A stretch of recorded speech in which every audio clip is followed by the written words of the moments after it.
O Fernando Haddad cometeu ou uma grande genialidade ou uma grande burrice. Porque o que está acontecendo? Está tendo a discussão sobre a reoneração da folha de pagamento. O Lula vetou alguns pontos do Congresso, o Congresso derrubou os vetos do Lula e promulgou uma lei. E aí o que o Haddad fez? O Haddad foi e emitiu uma medida provisória, reonerando aos pouquinhos a folha de pagamento. O Congresso ficou fulo da vida, ameaçou derrubar a MP do Haddad. O lance é o seguinte, pode ser uma grande burrice caso o Haddad seja derrotado, mas pode ser uma grande genialidade se ele antecipou sabendo das negociações para a nova reforma ministerial que vai acontecer em 2024 e alguns ministros estão perigando cair, como Silvio de Almeida, Múcio Monteiro. Na sua opinião, essa jogada do Haddad foi genialidade ou burrice, como tem muita gente da imprensa dizendo? E qual ministro você quer que seja derrubado? Deixe o seu like no vídeo e se inscreva no canal. O Fernando Haddad teve uma grande ousadia emitindo ou editando essa medida provisória. Se você não sabe, medida provisória é um documento, um decreto do presidente da República que tem validade imediata. Só que depois de um certo tempo, o Congresso precisa votar ou essa medida provisória perde a validade. E basicamente o que aconteceu é o seguinte, está havendo uma grande discussão sobre a reoneração das folhas de pagamento. Porque o Haddad precisa aumentar a arrecadação. Então ele emitiu ou editou essa medida provisória para que gradativamente alguns setores pudessem ter a reoneração das suas folhas de pagamento, aumentando a arrecadação do governo.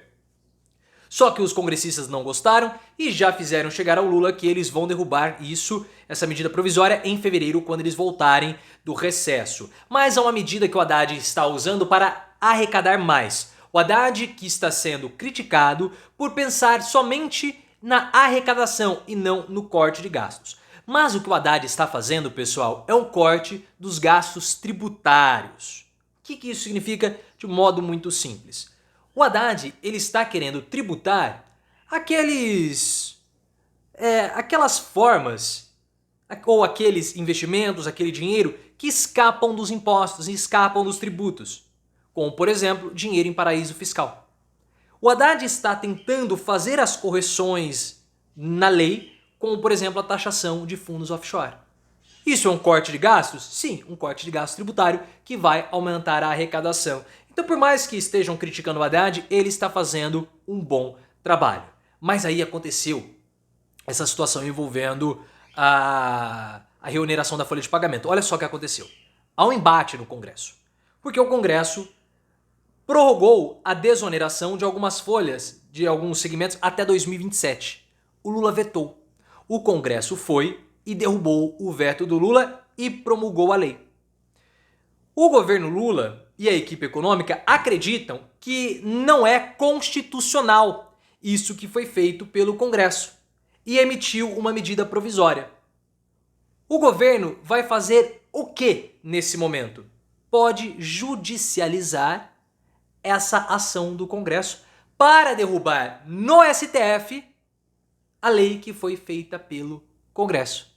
E nessa jogada, vocês entendem aquilo que nós estamos dizendo já faz alguns dias aqui no canal. A nova forma do Lula governar o país. O Lula, ele trouxe o poder judiciário para dentro do campo político. Porque o Lula percebeu que o poder legislativo ficou muito forte. Então o que o Lula quer fazer? Quer contrabalancear esses poderes do legislativo com o judiciário, transformando o judiciário quase como uma terceira casa, depois da Câmara e do Senado. O Lula transformou o Gilmar Mendes, não o Lula, né, mas a condição, a situação transformou o Gilmar Mendes e o Alexandre de Moraes em verdadeiros senadores. Por isso que o Lula colocou o Flávio Dino, porque ele é um agente político que vai amortecer as relações entre as duas casas, ou entre o STF e o Senado, ou o STF e o Congresso. O Lula fez essa jogada justamente para, nessas situações, poder ter um controle maior ou uma possibilidade maior de vitória. Essa é a estratégia do Lula, nessa nova forma de governar o país. Mas é claro que o Congresso não gostou. Segundo informações do Ricardo Noblat, do Metrópolis, o Congresso ou os parlamentares querem uma PL para discutir essa medida provisória do Haddad ao invés da medida provisória. Por quê? Porque com o projeto de lei, as pessoas vão se sentar mais à mesa para poderem realizar as negociações. E isso fica mais fácil para o Congresso conseguir benefícios junto ao governo, ainda mais em um ano que nós vamos ter disputas municipais. Então esse é o objetivo. E eles vão derrubar, como nós já estamos falando, essa medida provisória em fevereiro. Mas até lá, com a PL, a negociação pode ser mais clara e algumas demandas podem ser atingidas, como por exemplo, ministérios. Há uma chateação no Senado com o governo federal. Porque o Lula e o Haddad, vendo que a Câmara era um ambiente virtualmente mais hostil, eles deram muito mais atenção para o Arthur Lira, fazendo uma dobradinha Lira e Haddad para aprovação dos projetos do governo. E ao longo de 2024, 2023, o governo escanteou o Senado. Os senadores agora querem protagonismo e já começaram a fazer sinais ao governo Lula. Um desses partidos que está insatisfeito com Lula é o PSD do Senado, o partido do Rodrigo Pacheco. Isso porque o PSD, apesar de ter 3 ministérios, não está muito satisfeito com essa composição. E vai, claro, pleitear mais espaço na esplanada. Está previsto assim, portanto, em 2024, uma reforma ministerial. Todo mundo sabe que isso vai acontecer. O Lula vai, no início do ano que vem, reavaliar o trabalho de alguns ministros, e alguns ministros poderão cair, caso do Silvio de Almeida, o Juscelino Filho, o Múcio Monteiro, o Alexandre Silveira, Juscelino Filho da Comunicação, Silvio de Almeida dos Direitos Humanos, Múcio Monteiro da Defesa e o Alexandre Silveira de Minas e Energia. Talvez até o Fávaro da Agricultura.